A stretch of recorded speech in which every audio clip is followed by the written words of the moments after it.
Halo, selamat malam pemirsa Delma TV. Apa kabar? Semoga selalu luar biasa dan selalu bahagia. Senang sekali saya Nisha Naila dapat kembali hadir menyapa Anda dalam program acara Manage Your Mind. Mind is not everything, but everything come from your mind. Ya pemirsa, memang pikiran itu bukan segalanya ya, tapi segalanya berawal dari pikiran. Untuk itu mari kita selalu menata pikiran kita agar kita selalu menjadi pribadi yang selalu positif. Ya pemirsa, pada kesempatan kali ini Manage Your Mind membahas tema yaitu tingkatan keimanan manusia. Untuk itu, untuk membahas tema tersebut, kali ini sudah hadir di studio Delma TV yang terhormat Bapak Dr. Andes Kiai Haji Soleh Arifin MPD selaku Ketua FKUB Kabupaten Malang, kemudian Katib PCNU Kabupaten Malang, dan juga pengurus MUI Kabupaten Malang. Langsung saja saya sapa. Assalamualaikum. Waalaikumsalam warahmatullahi wabarakatuh. Ya, bagaimana kabarnya? Baik-baik, alhamdulillah dalam keadaan sehat walafiat. Ya. Senang sekali saya bisa berjumpa kembali dengan Bapak Soleh ini kasih, ya. Dengan tema yang berbeda, Bapak. Dengan ya. Tema yang berbeda. Baik. Siap. Temanya pada kesempatan kali ini yaitu tingkatan keimanan manusia. Sebelumnya Bapak boleh menyapa terlebih dahulu kepada pemirsa Delma TV. Terima kasih. Assalamualaikum warahmatullahi wabarakatuh, pemirsa Delma TV dimanapun berada yang kami hormati, Mbak Nisha yang sangat saya hormati. Terima kasih waktu yang diberikan kepada saya, dan insya Allah kita akan menyampaikan beberapa poin terkait dengan keimanan, bahwa memang masyarakat dan manusia itu diciptakan oleh Tuhan dengan segala keimanannya yang bermacam-macam, sehingga ada tingkatan-tingkatan, dan kita harus selalu memupuk untuk menjadikan manusia yang beriman, bertakwa, dan berbuat baik. Saya kira. Sebelumnya Bapak, untuk definisi keimanan itu apa, Bapak? Jadi iman itu, keimanan itu dari kata dasar iman ya. Jadi iman itu artinya percaya, yakin, ya sebuah keyakinan ya, yaitu iman. Tentang keimanan ya tentu merupakan bagian penting dari diri seseorang untuk bisa meyakini sesuatu, terutama terkait dengan ketuhanan. Jadi karena iman itu, keimanan itu lebih mengarah kepada ketuhanan. Kalau dalam Islam kita itu yang penting percaya aja. Jadi yang penting percaya itu berarti iman. Kepada siapa? Ya tentu jelas ada 6 ya kalau di Islam itu. Iman kepada Allah, kepada malaikat, kepada Rasul, kepada kitab, kepada hari akhir, dan kepada takdir. Itu harus diyakini, diimani. Bentuknya ya cukup di dalam hati ya, itu definisi keimanan ya, itu berbeda dengan keislaman. Walaupun kita ini sebagai orang Islam itu 3 aspek ini tidak bisa dipisah-pisah. Iman, Islam, dan ihsan. Jadi iman itu ya keyakinan. Saya percaya kepada Tuhan. Saya percaya adanya Rasul. Saya percaya adanya kitab. Baik itu kitab terdahulu maupun kitab sekarang ya Mbak ya.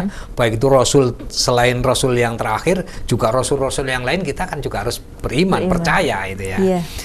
Kemudian cukup disampaikan di dalam hati, diyakini kebenaran itu. Tapi kalau Islam itu beda. Jadi iman, Islam, ihsan. Jadi kalau Islam itu jelas, Islam itu adalah praktek, implementasi dari keimanan. Kalau iman itu ada 6, kalau Islam ada 5. Yang pertama, Islam itu syahadat, sholat. Syahadat harus diucapkan, asyhadu an la ilaha illallah wa asyhadu anna Muhammadur Rasulullah. Persaksian bahwa tidak ada Tuhan selain Allah dan Nabi Muhammad utusan Allah. Itu harus diucapkan, tidak boleh dalam batin. Setidak-tidaknya kita menyampaikan itu, terutama laki-laki, seumur hidup itu 2 kali. Yang pertama ya mungkin kita sejak kecil sudah bersyahadat ya. Yang kedua ketika orang laki-laki menikah, itu kan mesti baca syahadat dulu. Menikah pemindo ya baca syahadat itu kan. Itu manijin ya. Jadi itu Islam. Ada syahadat, ada sholat, praktekkan sholat. Ada zakat juga praktek.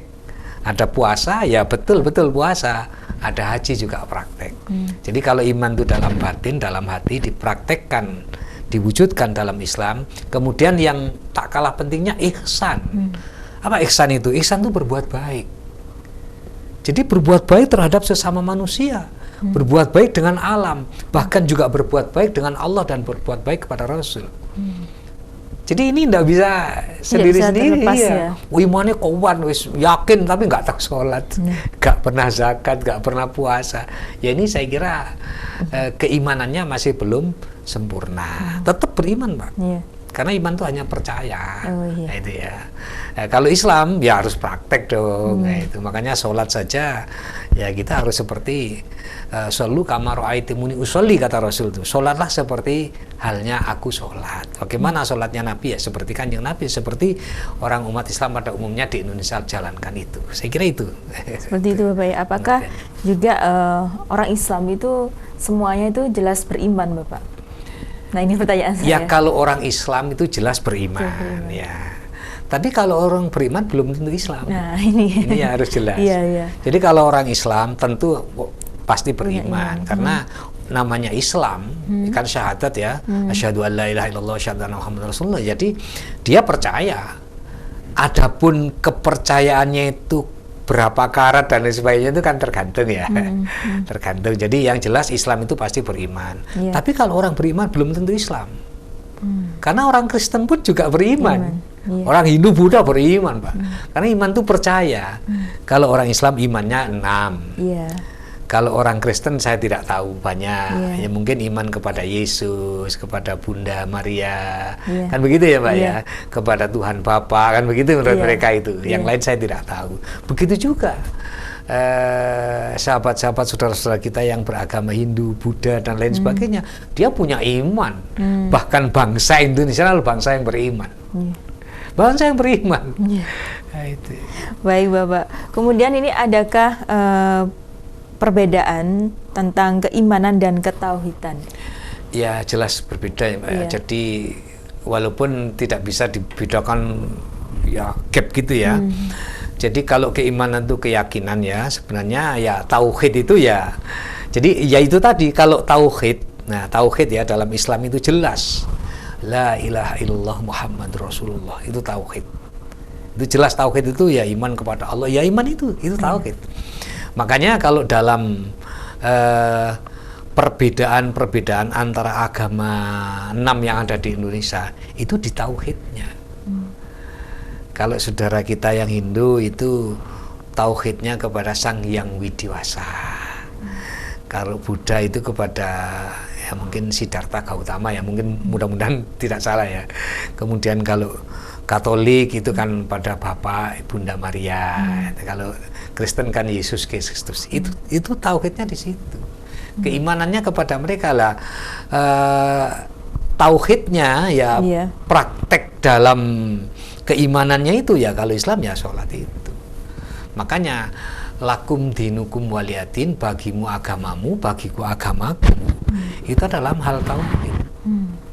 Jadi saudara kita yang Kristen ya sudah silakan tauhid sampean ya Yesus Kristus.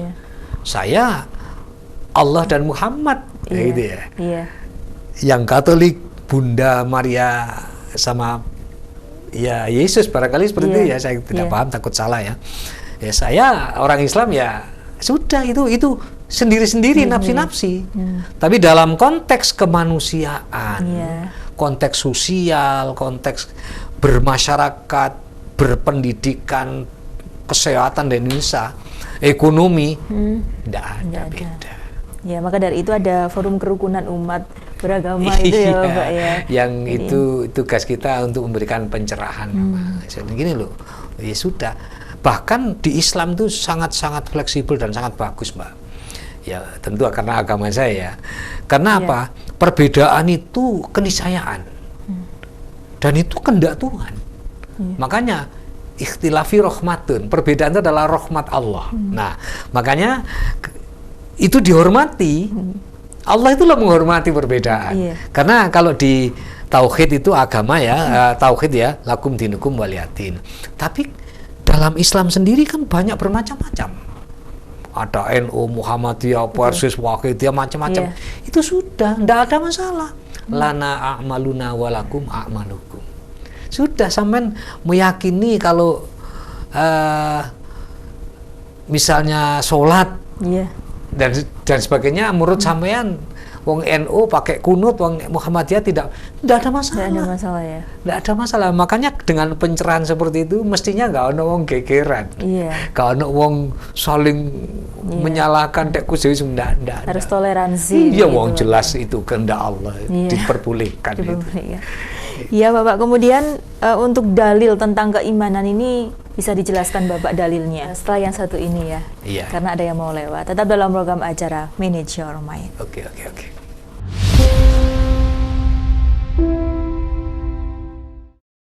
Masih dalam program acara Manage Your Mind pemirsa, bersama saya Nisha Naila dan Bapak Soleh. Siap. Ya Bapak, kita lanjutkan lagi ya. Terkait tadi yang belum dijelaskan adalah dalil tentang keimanan. Nah, ini adakah dalil tentang keimanan Bapak? Jelas ada Mbak. Jadi di kitab di surat Al-Baqarah itu akan jelaskan ya. Dzalikal kitabul la raiba fihi hudal lil muttaqin. Jadi salah satunya untuk memperkuat keimanan kita itu bahwa kita yakin itu kan iman ya, kepada Al-Quran. Dan Al-Quran itu adalah tidak ada keraguan di dalamnya. Amantu billahi, jadi iman kepada Allah. Amantu wa rasulihi, iman kepada Rasul. Dan seterusnya. Wa kitabihi wa kutubihi wa rusulihi wal yaumil akhir wa bil qadri khairihi minallahi ta'ala. Jadi kepada takdir Allah itu juga dalilnya. Jadi masalah keimanan. Jadi keimanan seseorang itu ya harus dipupuk Mbak ya. Jadi ada ayatnya yang menyampaikan yazidu wa yanqusu. Al imanu yazidu wa yanqusu. Iman itu naik turun. Jadi tidak ada iman yang stabil itu. Harus betul-betul dijaga. Jadi dijaga, iman itu tidak bisa dibiarkan. Jadi dipupuk supaya tetap kuat. Karena yazidu wa yanqusu, kadang naik, kadang turun. Coba kalau tidak percaya, suatu ketika kita ini dalam keadaan sedih ya. Biasanya orang kalau dalam keadaan sedih, dalam keadaan teruji nggak baik ya, istilahnya teruji nggak nyaman. Waduh, dekat sekali dengan Tuhan. Berzikir, tahajud, sholat duha, macam-macam, pokoknya harus mendekatkan diri kepada Allah. Nah, itu juga dalam rangka menguatkan iman. Dan itu pasti kuat iman kita. Tapi mohon izin, suatu ketika kita manusia kadang juga berbuat maksiat, berbuat dosa.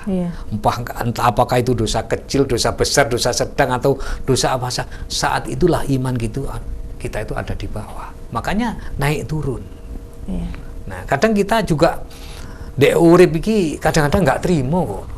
Awak wis koyo ngene, wis usaha macam-macam koyo ngene. Itu sebenarnya juga penipisan iman. Karena tidak percaya dengan adanya takdir Allah gitu loh ya. Nah, jadi oleh karena itu al-imanu yazidu wa yanqutu ini perlu dipupuk. Nah, dengan kesabaran, dengan selalu berzikir, dengan menjalankan perintah Allah 5 waktu, barangkali juga perlu ditambah dengan yang lain. Tetapi ada tetapinya. Jangan sampai melupakan kemanusiaan. Karena iman itu juga bisa diperkuat dengan jalan kemanusiaan. Bahkan surga Allah itu bisa diberikan kepada orang yang bertakwa, yang semuanya adalah karena faktor kemanusiaan.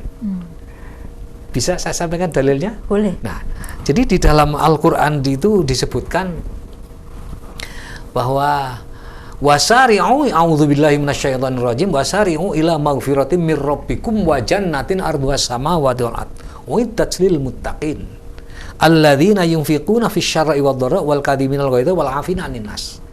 Jadi itu perintah, bersegeralah untuk mendapatkan ampunan Allah dalam rangka untuk menguatkan iman kita. Baca istighfar, berzikir dan lain sebagainya. Karena apa? Allah menciptakan surga yang seluas langit dan bumi itu diperuntukkan kepada orang yang bertakwa. Nah, siapa orang yang bertakwa yang akan disiapkan surga yang seluas langit dan bumi oleh Allah itu? Satu, alladzina yunfiquna fisyarra'i wad-dharra. Orang yang mau berinfak dan sedekah. Ini kan kemanusiaan. Hubungan antar manusia ya. Antar manusia, hablum minan nas. Dan itu juga dalam rangka untuk memperkuat iman kita.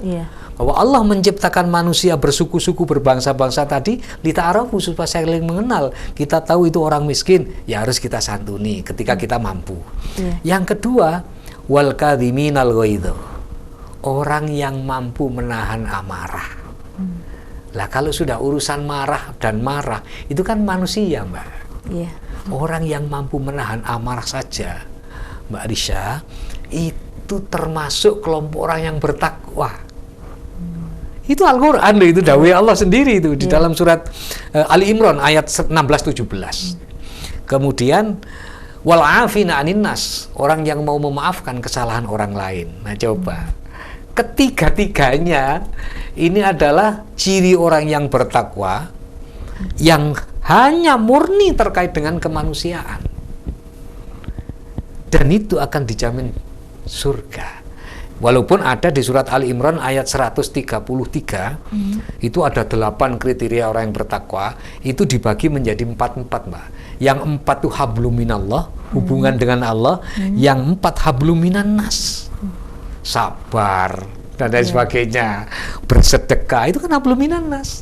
Makanya nun sewu, dalam kaitannya dengan kekuatan iman tauhid kita, itu tidak cukup hanya hablum minallah saja, tidak cukup. Kita tidak pernah keluar dari masjid, dari musola, zikir terus, kupluan terus, tapi hablum minan nasnya tidak ada. Jelek, nang istri ini gak ngopeni, anaknya gak ngopeni, dia punya pengetahuan sudah gak peduli dengan lingkungan. Ini juga tidak bagus dalam konteks keimanannya. Iya. Manakah yang lebih diutamakan, Bapak? Dalam arti habu minallahnya apa habu minan nasnya? Yang diutamakan mana kalau jadi, orang beriman itu? Hablum minallah, hablum minan nas, bahkan hablum minal kholqi, hubungan dengan alam, lingkungan, ini sebenarnya harus bersamaan. Hanya ada perbedaan implementasi ya. Kalau hablum minallah itu bersifat individu, Mbak. Bersifat pribadi sekali. Jenengan sholat kan komunikasinya hanya dengan Tuhan, tidak ngefek dengan yang lain. Iya kan? Nah, begitu juga kita zikir astagfirullahaladzim, itu hanya hati kita, lisan kita mengucapkan, hati kita ingat dengan Allah. Pribadi sekali. Dan itu bisa dilakukan di mana-mana. Nah, tapi bagaimana dengan kemanusiaan? Nah, coba. Lebih utama mana? Ya saya kira harus berjalan bersama-sama. Seiring sejalan. Seiring sejalan. Makanya dengan Allah bagus, tapi dengan manusia tidak bagus. Loh, kita ini, Mbak, yang tadi ayat itu jelas surga itu kepada orang yang kemanusiaan tok loh. Coba sodako, berarti peka nang wong gak duwe, nang orang miskin, nang orang-orang yang membutuhkan. Padahal kita mampu memberi, kita mampu menyantuni. Kok kita tidak menyantuni? Ini tidak masuk kategori orang yang bertakwa dalam konteks bersedekah. Iya, luar biasa sekali. Kemudian Bapak, dengan cara apakah iman seseorang itu dikatakan sempurna? Jadi bukan dengan cara apa iman itu dikatakan sempurna ya. Jadi dengan cara apa barangkali pertanyaannya, agar iman kita itu terus kuat. Karena iman kita itu kan naik turun ya. Kan naik turun. Jadi yang pertama, jalankan yang namanya Islam. Iman kan cukup yakin dalam hati. Pokoknya percaya Allah, percaya oleh wong Kristen, pokoknya nang Yesus Kristus. Kemudian percaya kepada kitab, ya sudah percaya begitu saja. Bahwa Rasul itu memang ada. Nabi itu ya, itu memang ada. Kita percaya Nabi Isa, kita percaya kok, Mbak. Kemudian nabi-nabi yang lain, mulai Nabi Adam, kita juga yakin, iman. Tapi bagaimana ini? Ya harus diimplementasikan dalam Islam itu. Syahadat jelas seumur hidup sekali. Sholat tidak boleh ditinggalkan dalam keadaan apapun, walaupun ada toleransinya. Misalnya ibu hamil bepergian, misalnya kita bepergian, kita boleh sholat duhur dicampur dengan asar, namanya jamak. Bahkan dikosor, duhur mestinya 4 jadi 2, asarnya jadi 2 dijadikan 1, hanya beda salam saja. Itu kan bentuk kemurahan, bentuk istilahnya ya kemurahan dari Allah, keringanan dari Allah, dan harus kita ambil. Nah, itu saking pentingnya sholat. Bahkan ketika orang itu tidak mampu berdiri, ya boleh dengan duduk. bahkan boleh dengan tidur, mungkin terlentang dan itu kan menandakan bahwa betapa sangat pentingnya sholat itu, kan gitu ya. Itu harus dipraktekkan. Nggak boleh meneng tau itu, nggak boleh ya. Kemudian zakat, zakat itu memang ada dua ya, zakat fitrah dan zakat mal. Tapi sebenarnya di dalamnya ada infak juga. Jadi ada satu kita yang senang memberi. Karena Rasulullah sendiri sudah dawuh, tangan di atas lebih baik daripada tangan di bawah. Jadi tangan di atas artinya memberi. Memberi itu lebih baik daripada menerima itu Pak ya. Kemudian puasa jelas praktek. Orang yang beriman, yang betul-betul ingin mempertahankan dan menguatkan imannya pasti puasa, Mbak. Makanya kalau ada orang Islam yang tidak puasa, kan ada. Nah, kita fair saja ya, kita fair saja. Saya dulu waktu kecil ya ngono kok. Poso melok sahur, melok buka, tapi awan-awan ngombe nek gendeng. Ya untuk menguatkan imannya ya tipis sekali, Mbak. Karena tidak mampu menjalankan Islamnya. Ya, sedangkan yang haji 5 itu memang manistato'a. Jadi karena ada syarat-syarat kemampuan, mampu fisiknya, mampu uangnya, mampu tenaganya dan negaranya aman. Itu cara-cara untuk menguatkan iman kita. Lah ukurannya, baru pertanyaannya ya. Bagaimana untuk melihat ukuran orang itu beriman? Ya bisa kita lihat secara kasat mata. Baik Bapak, nanti dijawab setelah yang satu ini, tetap dalam program acara Manage Your Mind.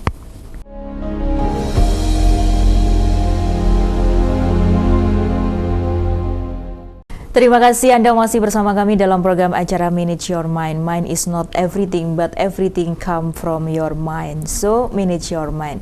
Ya pemirsa, pada kesempatan kali ini tema Manage Your Mind adalah tingkatan keimanan manusia. Masih bersama saya Nisha Naila dan tentunya Bapak Dr. Andes Kiai Haji Soleh Arifin MPD. Ya Bapak, kita lanjutkan lagi ya terkait yang disampaikan oleh Bapak Soleh tadi untuk menguatkan yang namanya keimanan. Bisa dilanjutkan kembali Bapak Soleh. Jadi untuk menguatkan keimanan ini memang banyak faktor ya, selain penguatan Islam tadi ya, Islam harus sholat dan sebagainya, jangan sampai pedot ya, bisa ditambah dengan sholat-sholat sunnah yang lain, amalan-amalan yang lain juga. Jangan hanya yang terfokus kepada habluminallah, kita juga mengembangkan kepada berbuat baik kepada seseorang.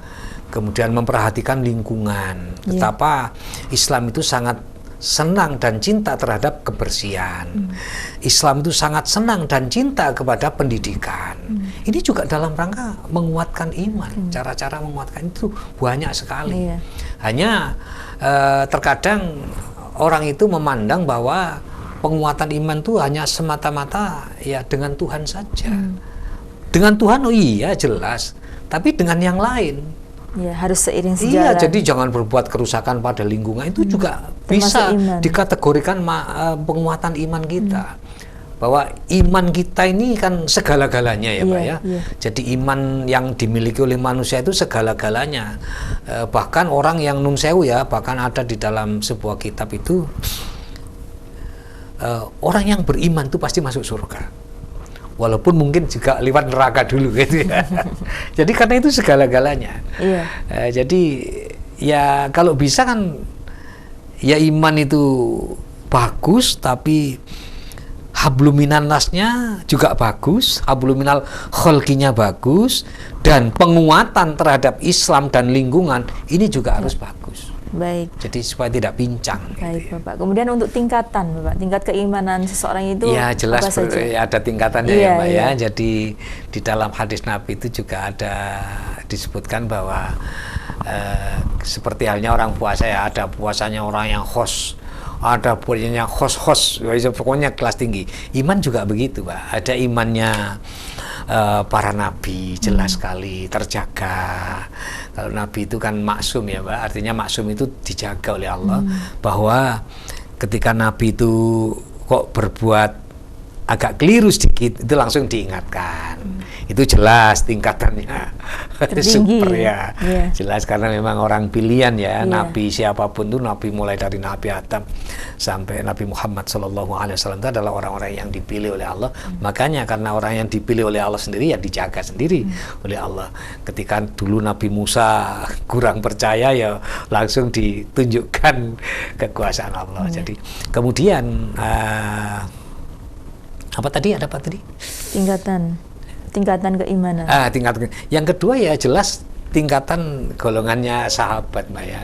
Sahabat Rasul. Sahabat Rasul. Kemudian ada tabi'in, ada tabi'in, ada ulama, dan terakhir ya kelompok kita ini gitu ya.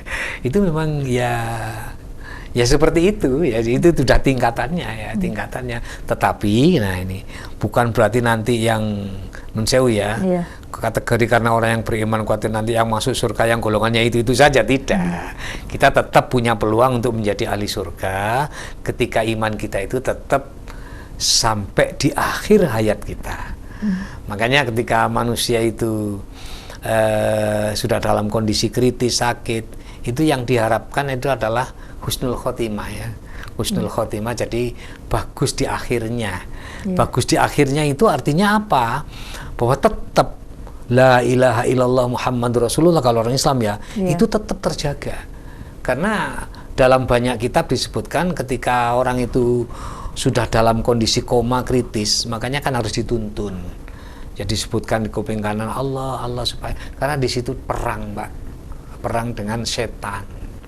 Jadi kadang setan tuh ngidik-ngidik ya untuk mengingkari, untuk berbuat ingkar kepada Tuhan kita, pada Allah Subhanahu wa taala orang Islam. Sehingga ketika orang itu ingkar di akhir hayatnya, bahkan ketika sebelum diambil nafas terakhir, ya menjadi su'ul khotimah. Nah, ini yang paling berat. Yang paling berat. Makanya berdoa ya, berdoa dalam rangka penguatan iman, penguatan akhir hidup itu adalah jelas, termasuk doa adalah husnul khotimah. Allahumma khtim lana bi husnul khotimah. Allahumma khtim lana bil khair. Ya akhirlah ya Allah, kehidupan kami ini, hidup saya ini dengan akhir yang baik, dengan akhir yang husnul khotimah. Amin. Iya, jadi seperti itu. Kemudian untuk proses keimanan itu tidak mudah ya Bapak ya, betul? Apakah mudah atau tidak mudah proses keimanan? Kalau proses keimanan itu jelas ada orang yang beriman dalam konteks ini karena tauhid ya. Ada kalau seperti kita misalnya atau saya misalnya itu beriman kan karena keturunan ya Mbak ya. Karena lingkungan. Jadi sejak kecil sudah dikenalkan dengan Tuhan, dikenalkan dengan Al-Qur'an, dikenalkan dengan Nabi, dengan sejarah Islam, otomatis insya Allah akan menjadi orang yang beriman. Tapi kan juga ada orang mu'allaf.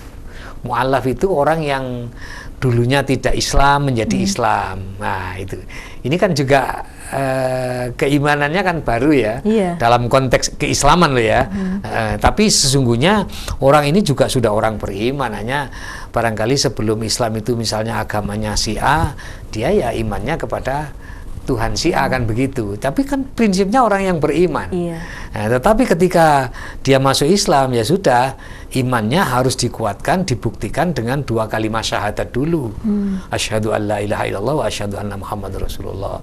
Kemudian baru ditambah dengan secara perlahan-lahan dikenalkan dengan ajaran-ajaran Islam yang lain. Bagaimana ajaran Islam terkait dengan kemanusiaan, bagaimana terkait dengan orang tua, hidup bertetangga, itu kan diatur semua dalam Islam itu. Sehingga tidak bisa berbuat seenaknya sendiri. Nah, itu. Jadi prosesnya setiap individu beda-beda. Beda-beda, beda-beda ya. Kemudian Bapak untuk keimanan ini tentunya ada melemahnya sebuah iman. Itu disebabkan biasanya oleh faktor apa? Jadi makanya iman tadi kan sudah sebutkan ya, naik turun. Naik turun itu berarti melemah itu loh ya. Ya itu tentu banyak faktor ya Mbak ya. Jadi banyak faktor. Bisa karena memang imannya sudah tidak kuat. Jadi artinya tidak kuat itu karena tidak, ibaratnya pisau itu tidak pernah diasah itu ya. Ya otomatis tumpul. Lah kalau tumpul mau digunakan kan juga kurang ada manfaatnya. Nah itu makanya proses melemahnya ini banyak faktor, salah satunya itu juga bisa keadaan Mbak. Keadaan tuh bisa melemahkan iman. Jadi misalnya nun sewu ya ini ya, itu orang fakir, orang miskin, itu berbahaya, Mbak. Kadal fakru ayyakuna kufran.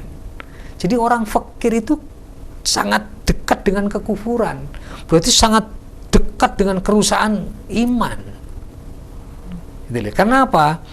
Satu, kalau orang miskin itu tidak memiliki dasar keislaman dan gimana yang kuat, itu bisa berbuat yang tidak baik. Bahkan bisa nun sewu jenenge maido sing kuwasa. Pangeran nggak adil. Gusti Allah nggak adil. Wah wis kerja sawan bengi sik pancet ngene. Ini berarti satu tingkat keimanannya belum begitu sangat kuat. Karena tidak percaya dengan adanya takdir. Padahal kita wajib iman kepada takdir. Bahwa hal apapun yang terjadi di dunia dalam kehidupan ini, pada akhirnya kan memang takdir. Iya. Tapi untuk apa yang disampaikan Bapak untuk fakir miskin itu tidak semua orang mau dalam keadaan seperti itu.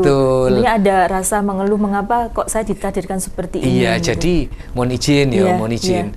Jadi tidak semua orang fakir itu mesti, orang fakir itu rawan gitu aja ya. Rawan sekali dengan kekufuran. Bukan berarti orang fakir itu mesti kufur kabeh, enggak. Justru orang fakir ini kalau mau bersyukur kepada Allah atas ujian kefakiran, kan sebenarnya kan ujian ya. Atas ujian kemiskinan itu, dia akan lebih dulu nanti masuk surga. Karena tidak ada beban dalam hidupnya. Tidak ada yang perlu untuk dihitung, tidak perlu untuk yang dihisap. Itu kan jelas itu. Jadi apalagi doanya orang fakir itu manjur. Artinya manjur itu doa pada orang lain. Jadi doanya orang fakir itu doa untuk orang lain. Doa untuk pemimpin, doa untuk para dermawan, doa untuk tengah, misalnya jenengan ngasih pada orang itu, doanya itu langsung tak terhalang, Mbak. Makanya Islam mengajarkan kita itu harus senang berinfak. Sesungguhnya di samping senang berinfak menyenangkan orang lain, itu ada harapan yang sangat rahasia, doanya, Mbak. Coba kalau jenengan memberi sesuatu pada orang fakir, mesti kandung kabulnya ya, kabul kajati, pangeran sing malas, itu doa yang tak akan terhalang, Mbak. Langsung tembus ya, Mbak. Langsung tembus. Itu doanya orang miskin ya, karena rata-rata orang miskin nggak kakean macam dalam konteks dosa gitu loh ya. Kemudian kalau orang berkecuputan, Bapak, tapi nanti dulu Bapak ya, setelah yang satu ini tetap dalam program acara Manage Your Mind.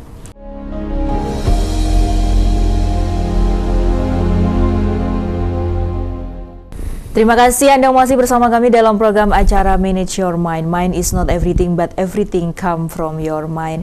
Bersama saya Nisha Naila dan Bapak Dr. Andes Kiai Haji Soleh Arifin MPD membahas tema yaitu tingkatan keimanan manusia. Sebelum episode kali ini berakhir, Bapak ya, masih ada beberapa pertanyaan yang akan saya sampaikan kepada Bapak Soleh terkait tema kita pada malam hari ini, yaitu tingkatan keimanan manusia. Tadi Bapak juga sempat menyinggung bahwa seseorang, mohon maaf, ketika berkekurangan seperti itu rawan sekali, Bapak ya, melemahnya iman. Nah, sekali. Kebalikannya Bapak, apabila seseorang itu berkecukupan, apakah juga memiliki peluang untuk melemahnya sebuah iman? Iya, jadi kalau orang fakir atau orang miskin, saudara-saudara kita yang sangat kita cintai itu rawan ya. Jadi rawan dalam arti ya rawan ya untuk kekufuran atau keluar dari keimanan. Tapi bagaimana dengan orang yang berkecukupan? Itu peluang untuk jatuhnya iman itu juga ada, juga banyak, tergantung pada dirinya. Misalnya ya makanya kadang kita itu harus selalu ingat kepada Tuhan ya. Seorang punya fasilitas, mohon izin ya, jabatan, punya tingkat ekonomi yang tinggi. Nah, dia bisa saja berbuat apa saja dengan keuangannya, dengan jabatannya, dengan kedudukannya. Bisa berbuat baik, juga bisa berpeluang menjadi berbuat tidak baik. Satu contoh ya, adik-adik saudara-saudara kita itu di Hong Kong. Saya pernah di sana meneliti selama 40 hari. Itu macam-macam. Dia punya uang banyak kan? Punya uang banyak. juga dengan uang banyak itu berpeluang untuk berbuat maksiat. Nah, berbuat maksiat. Begitu juga Nun Sewu. Orang-orang yang berada di Indonesia, tidak usah di Hong Kong lah, di Indonesia atau di mana saja, ketika dia punya duit, punya kekuasaan, kemudian hati ini tidak tertata, keislamannya juga tidak tertata, bisa dia terjerumus kepada jurang kenistaan. Nah, ini banyak, Mbak, ya, nggak perlu saya contohkan. Banyak sekali. Iya. Nah, jadi peluang untuk runtuhnya iman itu sebenarnya ya semua lapisan, tergantung saja. Orang fakir yang kekuatan imannya mengalahkan keimanan seorang raja banyak.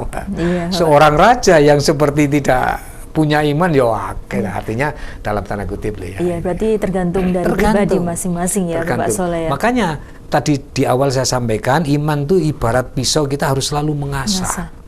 Nah, bagaimana mengasahnya iman itu ya dengan beribadah, dengan berbuat baik, beribadah kepada Allah, beribadah ke sesama manusia. Makanya soleh itu dalam Islam tidak hanya soleh yang terkait dengan hablum minallah, tapi soleh sosial, soleh kemanusiaan. Artinya orang yang baik terkait dengan kemanusiaannya. Itu juga dalam rangka untuk memperkuat iman.